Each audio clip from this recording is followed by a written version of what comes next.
SmartFish is one of the largest fisheries programs in Africa, bringing together agencies and local enforcement bodies in the fight against illegal fishing in East and Southern Africa. The objective is quite clear.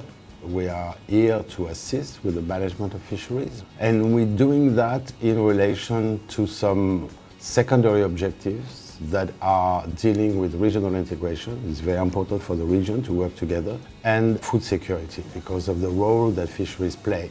The program came about essentially as a partnership between the European Union and the Indian Ocean Commission, and the implementing actors in those are SmartFish as well as professional staff by the FAO.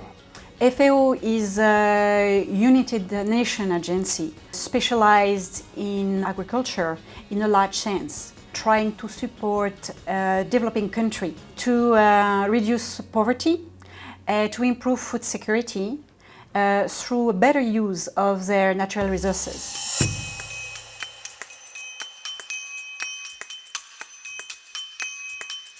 There are significant challenges in the region. These mainly stem from infrastructure, funding, governance, lack of appreciation of the contribution of fish to the country's economy or to food security sources. The biggest challenge is not a challenge that the program is facing. The biggest challenge is the challenge that the countries themselves are facing. And their biggest challenge really is coming to terms with fisheries management. How to integrate community expectations with the realities of a resource that is finite. To marry those two realities is probably the biggest challenge that SmartFish faces. Trying to address the impact of overfishing, overcapacity, too many boats, too many people involved, and not enough fish. Fish trade has been going for many, many years, hundreds of years, maybe even thousands of years. The demand has escalated incredibly.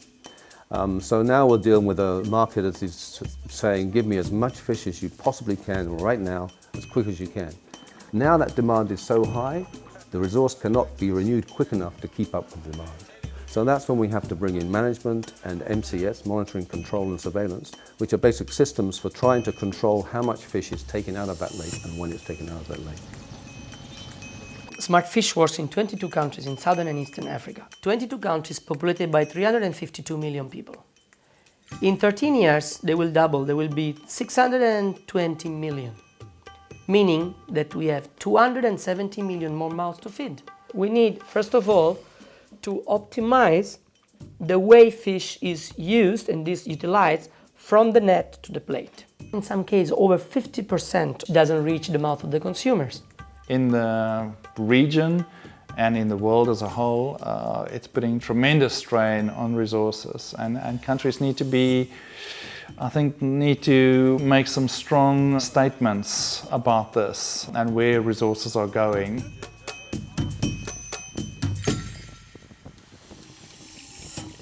SmartFish attacks the problem from as many sides as possible, from governance and policy issues at the top, all the way down to small community traders and subsistence fishers.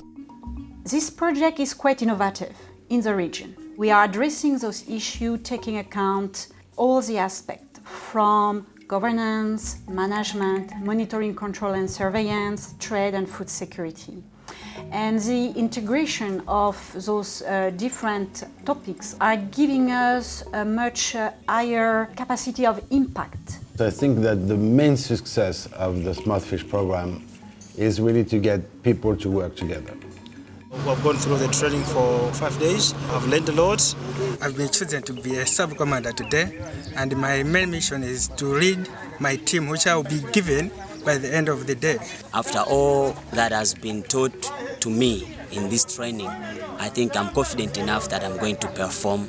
So there is hope, but it's a very, very big challenge, definitely. We can at best provide the nursery ground to grow the leaders of tomorrow. But as with any nursery, it requires constant attention. And I think that's probably some of the things that donors should consider in the future, is to look at more longer-term interventions.